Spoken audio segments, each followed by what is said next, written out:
Greetings, everyone. Welcome back. As you can see, today I have my teaching assistant again. Teaching assistant, what's your name? Frank. Frank. And how are you today, Frank? Great.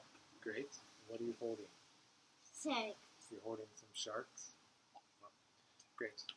Don't worry, we are not going to talk about sharks today, but today we're going to be in Lesson D on page 116 and 117.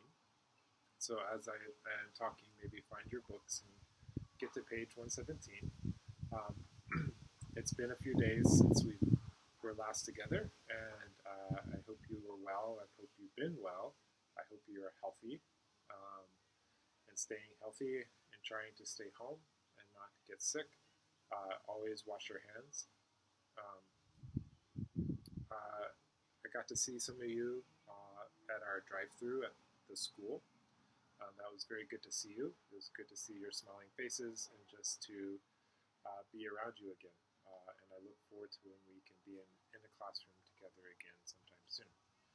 So today, as I mentioned, we are going to do Lesson D on page 116 and 117, and that is our reading lesson.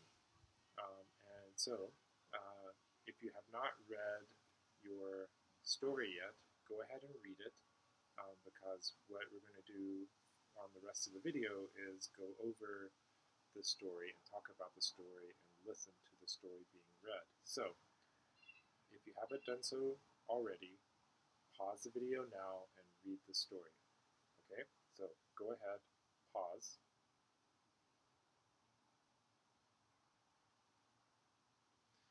Frank thought that was funny. And hopefully you have paused the video and you are now back. I did not pause. You had to pause. So, I'm just going to keep on going. Um, so, today we are reading a story called All Things Connected, and it is a fable. What is a fable? That is question number one at the top of page 116 that we are going to talk about before we actually the read the story. So, what is a fable? A fable is a short story that teaches us a lesson. Simple enough, right? It's a story that teaches us a lesson um, that is good to know. That's a good idea. And a lot of times in fables, they include animals um, or other characters, imaginary characters that help us to listen and learn and understand the story. Question number two is, do you know any fables or folk tales from your native country? Which ones? So, fable is a short story that teaches a lesson or teaches a good idea. A folk tale is similar to a fable. Hmm? And what a folk tale is, if you think about it, is a story that has been passed down. So your parents told you, and maybe your parents' parents told them, and then your parents' parents' parents told their parents, their children. Um, so to think about it, think back many generations, and those parents told their children, and those children then told their children, and when they became parents, and those children became parents and told their children, and those children became parents and told their children, and then those children became parents and told your parents, and then your parents told you, right? And so it's a story that gets passed down from generation to generation. And the same idea, it teaches some kind of lesson, it shares an idea, a good idea. Frank, are you going to leave us? No. No? Okay.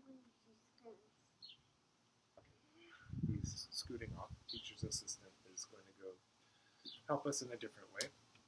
So that is what a folk tale or a fable is. And I would be curious to know some from your culture. There are many that we talk about in the American culture that we have, and I would like to know a story from your culture. Maybe text me a story, write down a story, and text me a story from your culture that is a fable or a folk tale. All right, good. So you've already read, so let's now. Frank found a lizard. Good job, Frank. And now we are going to go over some of the words in the reading together to make sure we have some good vocabulary. And after that, we're going to listen to the story, a recording of the story, and then we'll do the questions on page 117. So right now, let's look at some of the words that maybe you need a little extra explanation about. Okay, so the first word I wanted to talk about is court. Court, in this context, is a group of people who serve the king. When you hear court, usually you think maybe basketball court or tennis court. But court in this context is not a physical place, but it is a people, a group of people, and it is the group of people who serve the king. It is the knights and the maidens, the prince and princesses, all the people, and the advisors, all the people who serve the king. Our next word is dared, and that means to have the courage to do something that is difficult. In our story, it is the old woman was the only person who dared to say to the king, all things are connected, right? So dared, in this context, the old woman, she is the only one who is saying this, and she is not agreeing with everyone else, right? So it is only her who is saying this, and she is not telling the king what he wants to hear, right? So she's having courage, she's being brave to tell the king something different. And so to dare something is to have the courage to do something that is difficult and different, okay? Our next word is consulted, which means to talk with others for advice. In our story, the king consulted his advisors, the people in his court, and he talked to them. He wanted to know their opinion. He wanted to know what they thought about what he should do about the frogs, right? So he talked to them to get their best ideas about what he should do. The next word is demanded.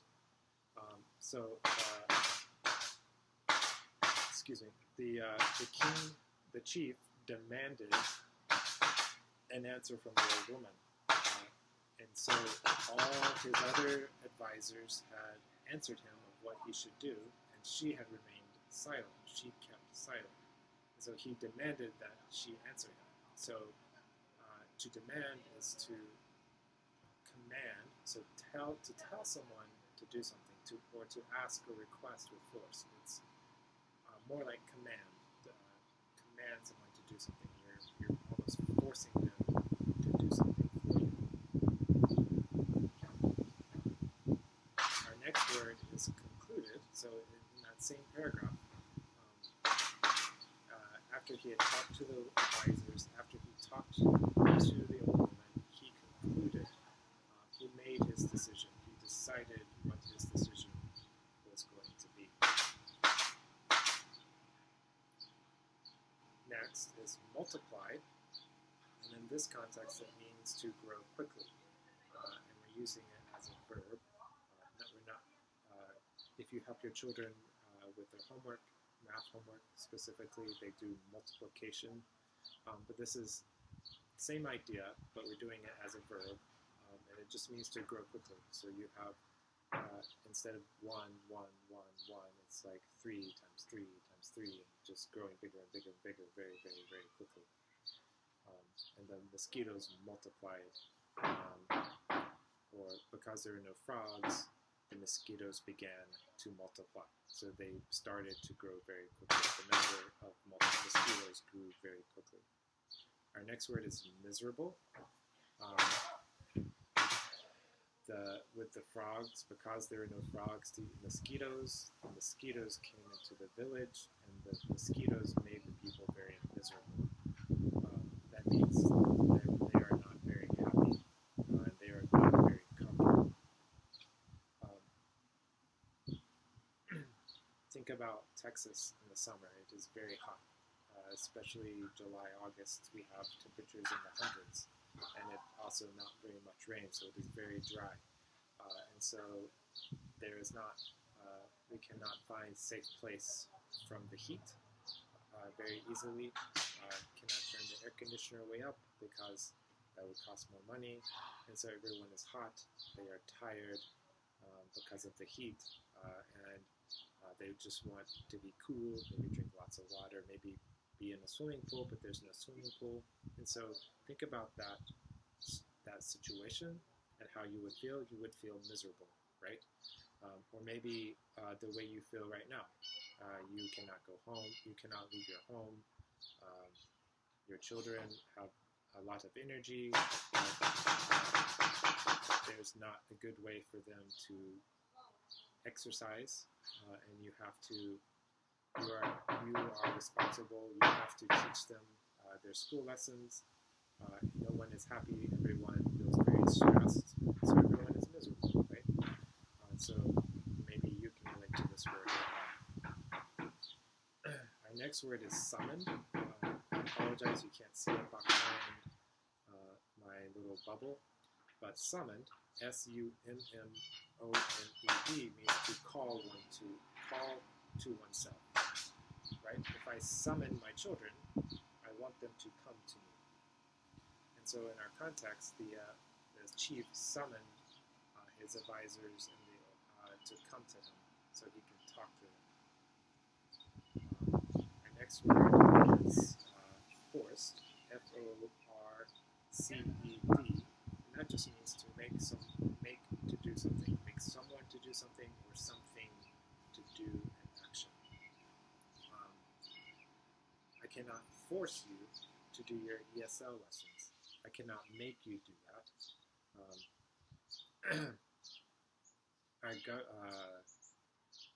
I was going to say our government cannot force. I was wanting to do something in the positive.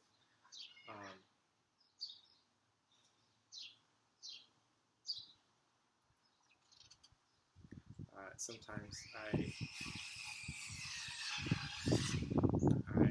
force my children to eat their fruit. I make them eat their fruit. They do not have a choice. I force them. I make them eat their fruit because it is good for them. So there's an example in the positive of making them do something, right? And that's it for our words that I made a list for. I do have one other word that I did not add to the list, and that is furious, F-U-R-I-O-U-S, and furious means to be very, very mad, to be very angry. Okay, now let's listen to the story. Follow along in your books, and then we'll come back together and do our next exercise. All right. See you in just a few minutes after our story. Page 116. Exercise 2. All things are connected. Long ago, there was a village chief who never allowed anyone to disagree with him. Whenever he wanted to do something, he asked the members of his court for their advice. But whether the chief's idea was wise or foolish, his advisors always said the same thing. Indeed, it is wise. Only one old woman dared to give a different answer. Whenever the chief asked for her advice, she always replied, "All things are connected." One night, the chief was awakened by the sound of frogs croaking in the swamp. It happened again the next night, and the next, and the next. The chief decided to kill all the frogs in the swamp. When he consulted the members of his court, they replied, as usual, "Indeed, it is wise." But the old woman kept silent. "And you, old woman, what do you think?" the chief demanded. "All things are connected," she replied. The chief concluded that the old woman was a fool, and he ordered his servants to kill all the frogs. Therefore, the chief slept peacefully. But soon, the mosquitoes in the swamp began to multiply, since there were no frogs to eat them. They came into the village and made everyone miserable. The chief ordered his servants to go into the swamp and kill the mosquitoes, but it was impossible. Furious, the chief summoned the members of his court and blamed them, saying, "Why didn't you tell me that killing the frogs would make the mosquitoes multiply and everyone would be miserable? I should have listened to the old woman." Because the mosquitoes were there, all the people of the village were forced to go away. Finally, the chief and his family left too. Until he died, the chief never forgot the old woman's words. All things are connected. As we've been talking throughout this unit, we've been looking at cause and effect. And this story helps us really understand the cause and the effect, right? And at the top of page 117, there's a helpful little box that talks about cause and effect, questions you can ask to help us find the cause and the effect. So at the top it says, ask yourself questions when you read to identify a cause and effect relationship. To find an effect, ask what happened, right? And then to find a cause, ask why did it happen? So cause, why did it happen? Effect, what happened? If you remember when we talked about cause and effect earlier, when we were trying to find the cause and the effect sentence, I asked you why. I told you to ask the question why, and that would help you find the cause. And here, this just tells us again, to find the cause, ask why did it happen. To find the effect, ask what happened. All right, now let's check our answers, and on top of page 117. So, number 1, why couldn't the chief sleep? Why? What was the cause? Because frogs were croaking in the swamp at night. Frogs croaking in the swamp at night is the cause. What is the effect? What did he decide to do?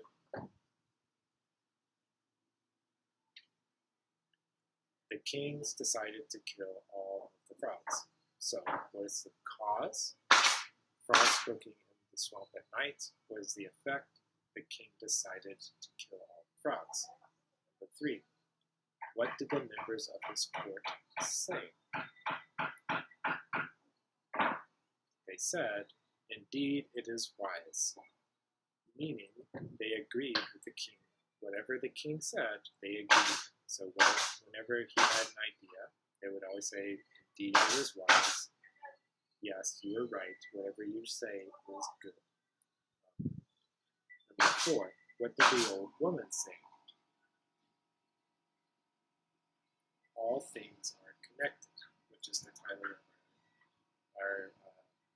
our story here. And we'll come back and talk about the meaning of that phrase in a minute. But as we're talking, think about how is this short phrase, how does this short phrase come true in our story?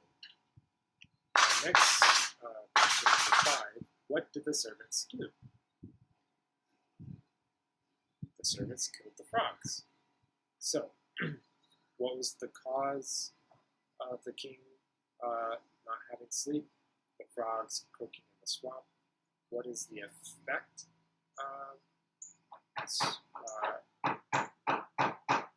He decided to kill all the frogs.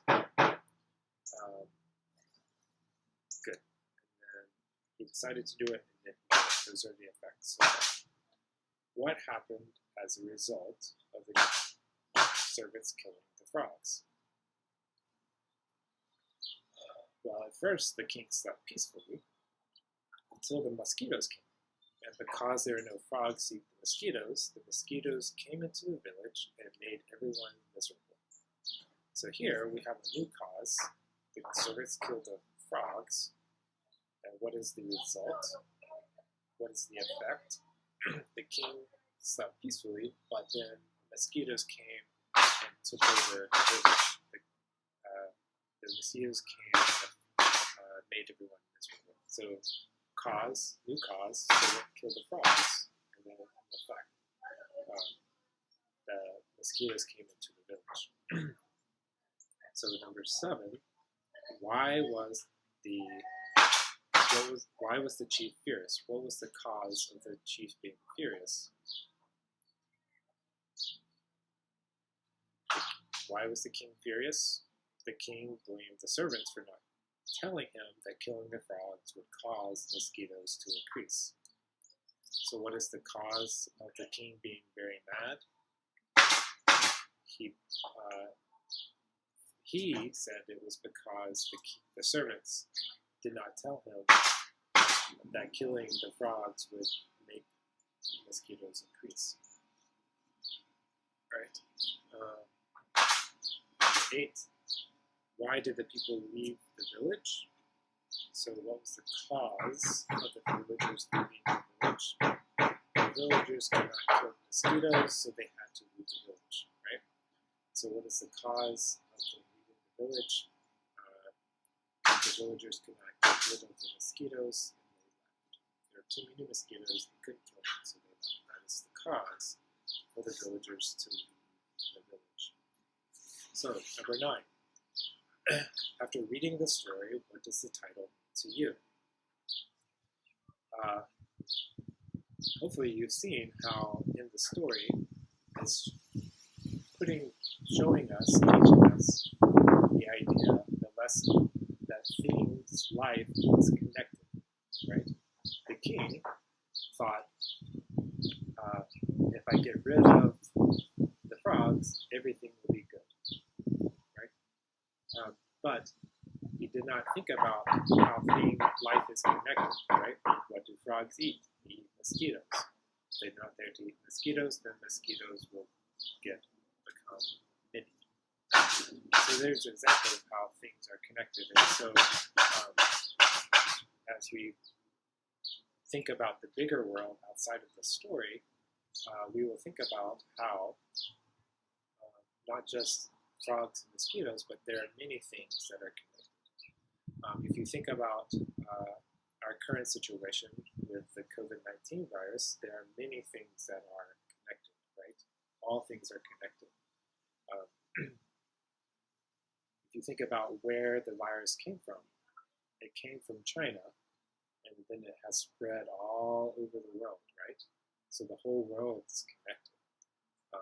We like to think I am safe in my own country, but in our current today, that is no longer true because people travel from one side of the world to the other. And so the whole world is connected. All things are connected in the world. If you think about the city of Dallas, and the reason why the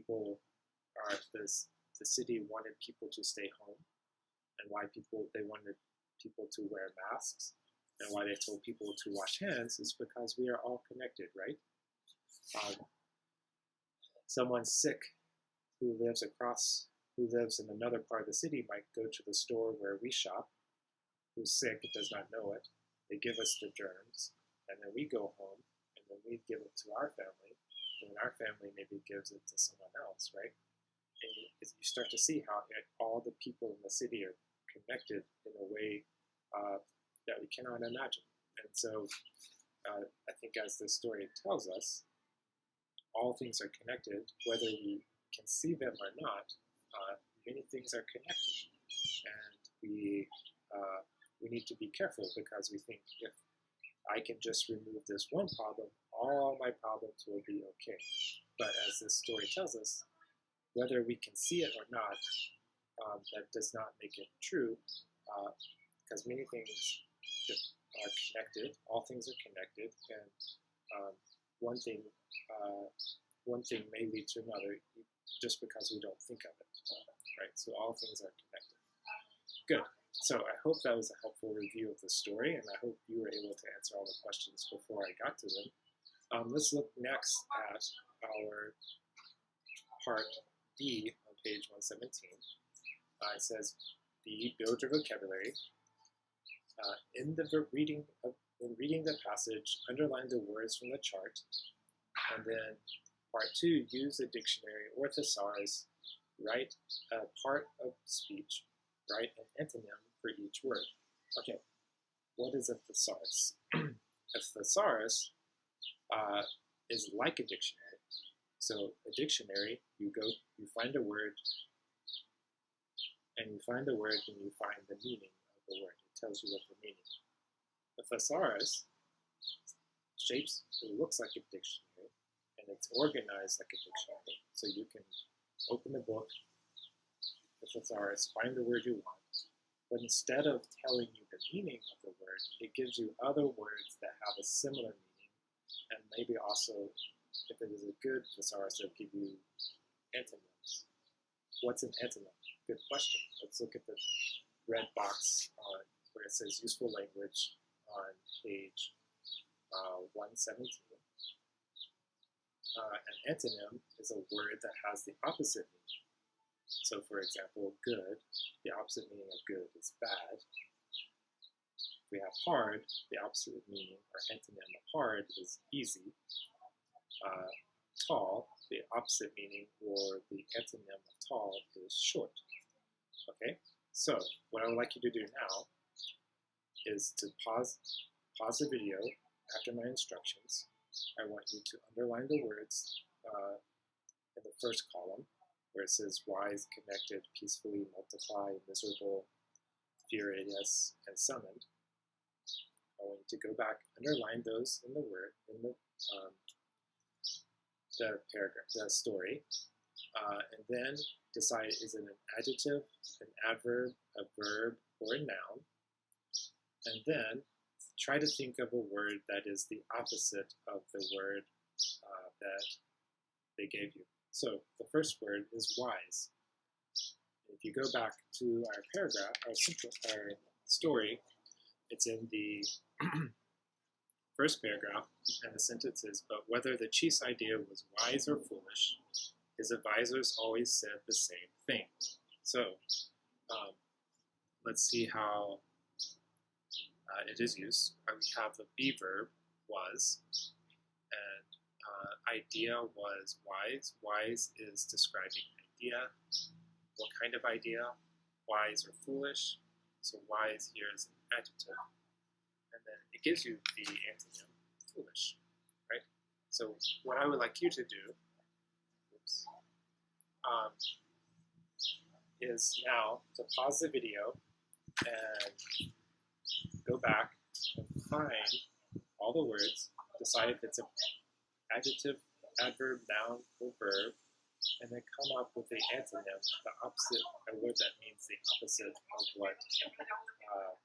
what you have. Okay, so pause.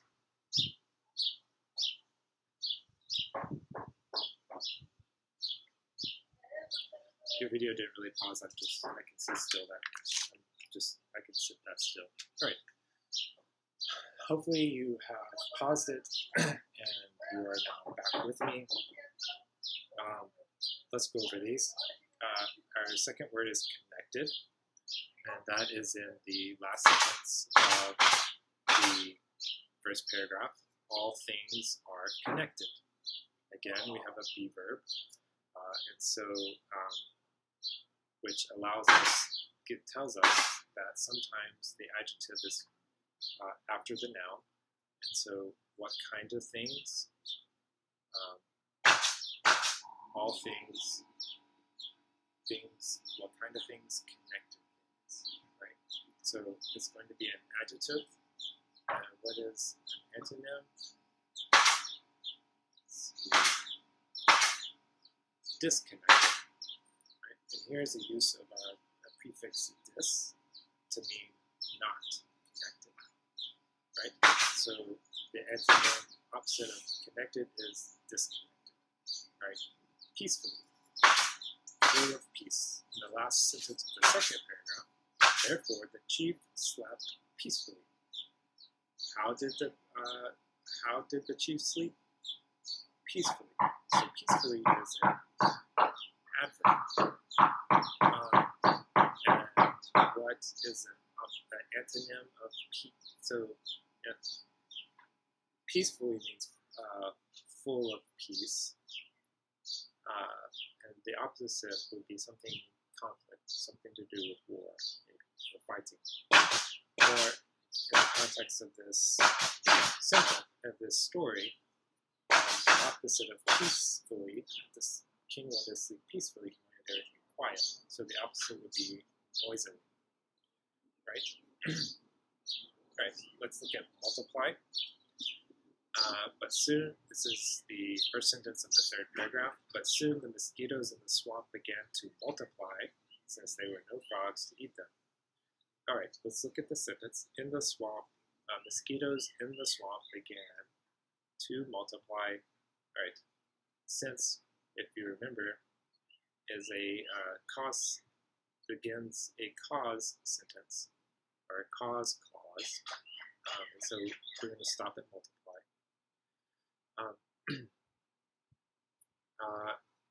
Mosquitoes is our subject. Began what? To multiply. Where have we seen to and then a word following? Multiply would be like a verb, right? It's an action. And so multiply here is to multiply is an infinitive, so the multiply part is a verb. The opposite of multiplying, if the mosquitoes are increasing, the opposite would have to do something with decreasing. So the opposite of multiply is to decrease, to become less. Right? Miserable. They came into the village and made everyone miserable. Made them what? So, made them miserable. So the people are what? They are miserable. What kind of people? Miserable people. And if miserable is not comfortable, not happy, the antonym, the opposite of miserable would be to be cheerful, right? To be happy. Good. Our next word is furious.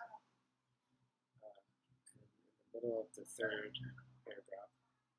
Furious, the chief summoned the members of the court and blamed them, saying, "Why didn't you tell me that killing the frogs would make the mosquitoes multiply?" So let's think about it. The king was sleeping happy.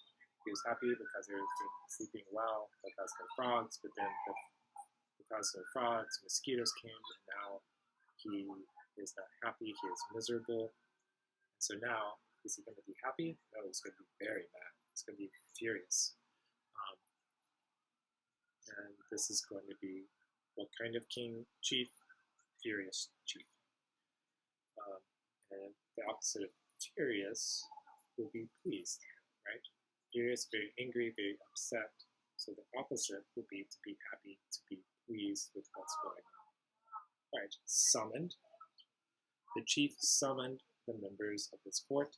So if he's going to summon them, he's going to call them. So summoned is an action and a verb. Summoned is to call. What do you think the opposite is going to be this motion? So our word is dismiss. So if I'm summoning you, I'm calling you. If I'm sending you away from me, I'm dismissing you. Think about class. I dismiss you from class, I'm sending you out. At the end of class, I'm not going to summon you, I'm not going to call you, I'm going to send you out, I'm going to dismiss you. Good. So, hopefully this is a helpful reminder of, or not a reminder, sorry. I hope this is a helpful introduction to these words and antonyms. And for homework, if you have a moment, look at the questions at the bottom of page 117. Answer those questions and text me your answers. So, to recap, there are two things you can text me.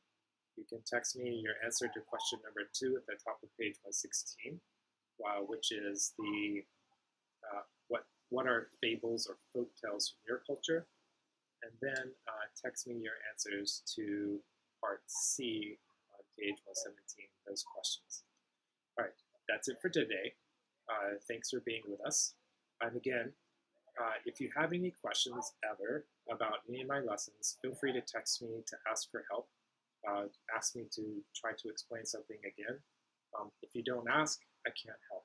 So if you don't understand something, feel free to give me a text or make a comment on the video link, and I can make a new video and help you understand better. All right, that's it for today. My kids have been watching Winnie the Pooh and reading the books, and one of the characters says TTFN, which means ta-ta for now. So, ta-ta for now, TTFN, ta-ta for now. We'll see you guys again very soon. Bye-bye.